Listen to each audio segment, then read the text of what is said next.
استحکام ضروری ہے افغانستان کے اندر، اور پوری دنیا پر زور دیا کہ وہ افغانستان کی مدد کریں؟ جی ڈاکٹر صاحب، یہ نہایت اہم نقطہ ہے، اور اس حوالے سے اتفاقاً آج ہی میری بات ذبیح اللہ مجاہد صاحب سے ہو رہی تھی، جو ترجمان ہے طالبان کے اور معاون وزیر اطلاعات ہے عبوری حکومت کے کابل میں۔ ان کی توجہ میں نے اس جانب جو ریکگنیشن نہیں مل رہی ہے دنیا کی سطح پہ، خصوصی طور پہ آپ کے علم میں ہے کہ جو عبوری وزیر خارجہ ہے مولوی امیر خان متقی، وہ خط لکھ چکے ہیں پچھلے ہفتے میں سیکرٹری جنرل کو، لیکن اس کی بھی سنوائی نہیں ہوئی ہے۔ اس کے جواب میں سیکیورٹی کونسل نے جو عائد پابندیاتی کچھ قائدین جو طالبان کے ہیں اس میں بھی 14 روزہ ایکسٹینشن کر دی ہے۔ انہوں نے کمیٹی کے بھی کہا کہ حوالے کر دیے، فیصلہ وہی کرے گی۔ تو اس میں ابھی مشکلات کافی ہے، جس طرح شوئی صاحب پہلے بتا رہے تھے کہ اقوام متحدہ گرچہ ایک اقوام عالم کا ایک فورم ہے، لیکن یہ امریکی دباؤ کے نیچے ہے۔ شاید یہی وجہ تھی کہ عمران خان صاحب نے جو جنرل اسمبلی کے اجلاس سے اپنے خطاب میں امریکہ کو لچک دکھانے کی اپیل کی تھی، ان کو مشورہ دیا تھا کہ پہلے بھی میں آپ کو بتا چکا تھا، پاکستان آپ کو واضح کر چکا تھا کہ افغانستان کا مسئلہ جنگ کے ذریعے حل نہیں ہو سکتا، اور اب بھی شاید پاکستان یہ باور دنیا کو کروانا چاہ رہا ہے کہ افغانستان کے مسئلے کو اگر حل کرنا ہے تو دباؤ اور دونس اور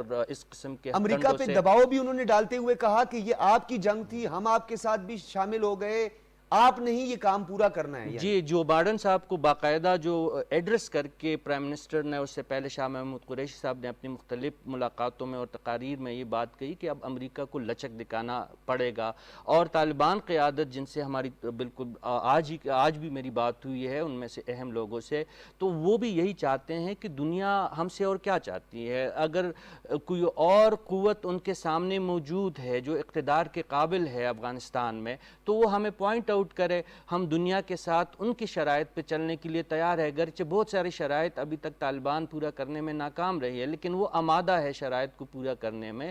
تو جس طرح پاکستان کہہ رہا ہے، اس سے پہلے جس طرح چینی فارن منسٹر نے جو بات کی ہے، جو سائیڈ لائن پہ G20 ممالک کے کانفرنس میں، چین کا جو ایک نقطہ نظر جنرل اسمبلی میں سامنے آیا ہے، چین بھی یہی کہہ رہا ہے، روس بھی یہی کہہ رہا ہے، ترکی بھی یہی کہہ رہا ہے، ایران حتیٰ یہ کہہ رہا ہے کہ جو طالبان کی لیجیٹیمیسی ہے اس کے لیے زمین ہموار کی جائے۔ طالبان سے بھی یہ اپیل ان کے دوست ممالک، اور دوشنبے میں آپ کو یاد ہے کہ وزیر اعظم نے شاید اور اسٹیٹمنٹس کا بھی ذکر کیا کہ طالبان کی جانب سے بڑا خوش آئند ہے کہ انہوں نے انسانی حقوق کی بات بھی کی، خواتین کے حقوق کی بھی بات کی ہے۔ کلاسر صاحب آپ کی طرف آؤں گا، چوہدری عظیم صاحب نے بڑی ایک اہم بات کی ہے، کواد کی بات کی ہے، اوکس اب آپ کے سامنے آ گیا، آسٹریلیا ہے، UK اور امریکہ شامل ہو گئے ہیں، پھر G7 ایک چائنا کے لیے اسے کنٹین کرنے کے لیے ایک متحرک نظر آ رہا ہے۔ اس کے بعد یہ ٹرائکا پلس تھا جو نریندر مودی سے پہلے، خیر وہ ڈونلڈ ٹرمپ تو جو ہے وہ مکمل ہو گیا ان کا معاملہ۔ اقوام متحدہ پہ ذمہ داریاں بڑھتی ہوئی نظر آ رہی ہیں۔ آپ ٹھیک کہہ رہے ہیں، لیکن میرا فیئر ہے، ہمارا ہمسایہ ملک ہے، اس کی جو بونگیاں ہیں، اور اس کے بعد پاکستان کے ظاہر ہے اب ہم ہمسایہ تو ہم اب چینج نہیں کر سکتے، مجھے بڑا ترس آتا ہے انڈینز کے اوپر۔ اس سے پہلے بھی ایک دفعہ اس قسم کا ایک بلاک بنا تھا جس میں جاپان تھے، آسٹریلیا تھا، اور اس کے بعد انڈیا تھے، تو انڈیا کو یوز کیا گیا تھا۔ اب انڈیا سے بھی ایک ایسا ایک طبقہ سامنے آ رہا ہے جو اس فیئر کو بڑے کھل کے بات کر رہے ہیں کہ لگتا ایسا ہے کہ جاپان، آسٹریلیا اور اس کے بعد امریکن جو ہیں اپنے اس کے لیے استعمال کریں انڈینز کو، اور مجھے بھی یہی لگ رہا ہے۔ لیکن ایک چیز میں آپ کو بڑی واضح کر دوں، یہ جو بلاک بن رہا ہے چائنا کے خلاف، چائنا اس وقت سپر پاور ہے، ریالٹی ہے، اور اس کو کنٹین کرنا ان تینوں کے بس کی بات نہیں ہے۔ آپ یہ دیکھیں کہ اس نے کہاں کہاں ٹانگیں اڑائی ہوئی ہے امریکن سے۔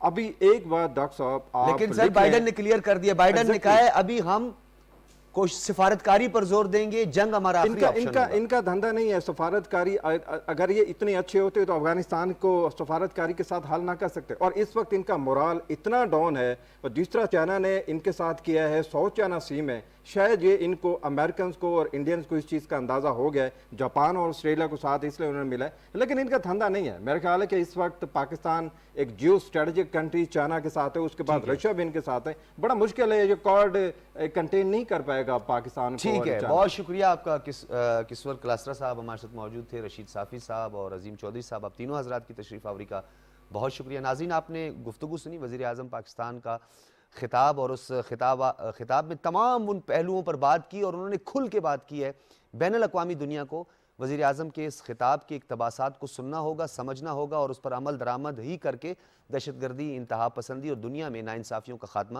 یقینی بنایا جا سکتا ہے۔ اجازت دیجیے، اللہ حافظ۔